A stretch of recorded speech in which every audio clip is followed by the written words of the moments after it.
నమస్తే ఫ్రెండ్స్, నా మాట ఫుడ్ ఛానల్కి స్వాగతం. ఈరోజు వీడియోలో కందికాయ విత్తనాలతో బిర్యానీ ఎలా తయారు చేయాలో చూపిస్తానండి.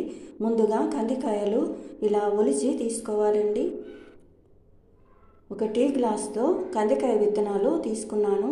అదే గ్లాస్తో 1.25 గ్లాసు బియ్యాన్ని ఒక గిన్నెలో వేసి కడిగి పక్కన పెట్టుకున్నాను. తర్వాత పచ్చిమిర్చి, ఉల్లిపాయ ముక్కలు, కరివేపాకు, ఉల్లి ఆకులు, పుదీనా ఆకులు, కొత్తిమీర ఆకు కట్ చేసి పక్కన పెట్టుకున్నాను. తర్వాత అల్లం వెల్లుల్లి దంచి పక్కన పెట్టుకోవాలండి.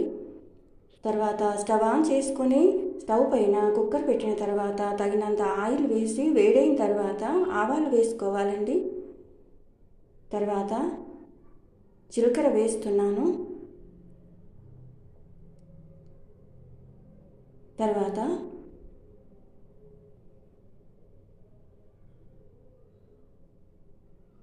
పచ్చిమిర్చి వేసుకోవాలండి.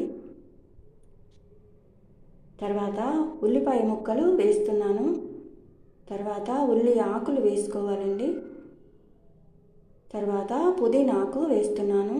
తర్వాత కొత్తిమీర ఆకు వేస్తున్నాను. తర్వాత అల్లం వెల్లుల్లి వేస్తున్నాను. తర్వాత బిర్యానీ ఆకు వేస్తున్నాను. తర్వాత యాలకులు, లవంగాలు, మిరియాలు, దాల్చిన చెక్క వేస్తున్నాను. తర్వాత 1 స్పూన్ పసుపు వేస్తున్నాను. తర్వాత కందికాయ విత్తనాలు వేస్తున్నాను.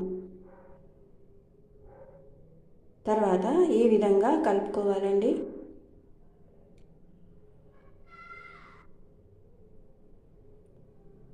ఇలా కలుపుకున్న తర్వాత మూత పెట్టి 1 నిమిషం పాటు ఉడికించుకోవాలండి.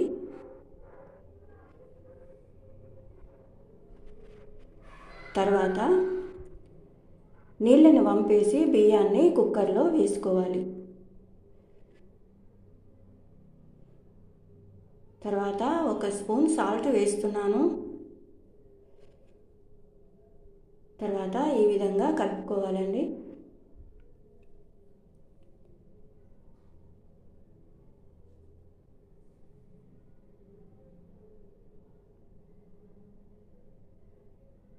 ఒకటింపావు గ్లాసు బియ్యానికి 2.25 గ్లాసుల నీళ్ళను వేస్తున్నాను.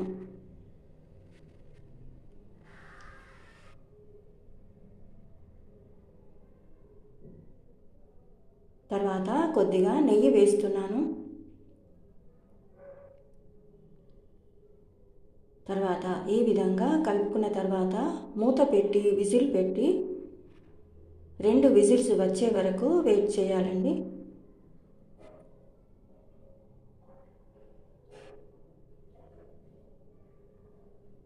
ఈ బిర్యానీని సోలాల బిర్యానీ అని కూడా అంటారండి.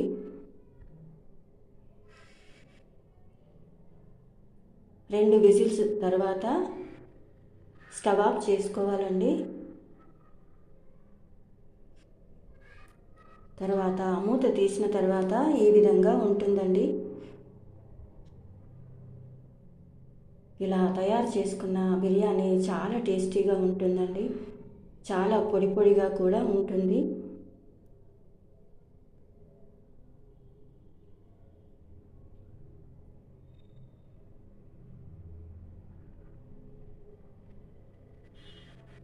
హెల్దీ అండ్ టేస్టీ రెసిపీ అండి. చివరగా కొత్తిమీర ఆకు వేసుకోవాలి. తర్వాత సర్వ్ చేసుకోవాలి. చూశారు కదా కందికాయ విత్తనాల బిర్యానీ తయారీ విధానం. ఈ వీడియో మీకు నచ్చితే లైక్ చేయండి, షేర్ చేయండి. నా మాట ఫుడ్ ఛానల్ని సబ్స్క్రైబ్ చేసుకోండి. Thank you for watching.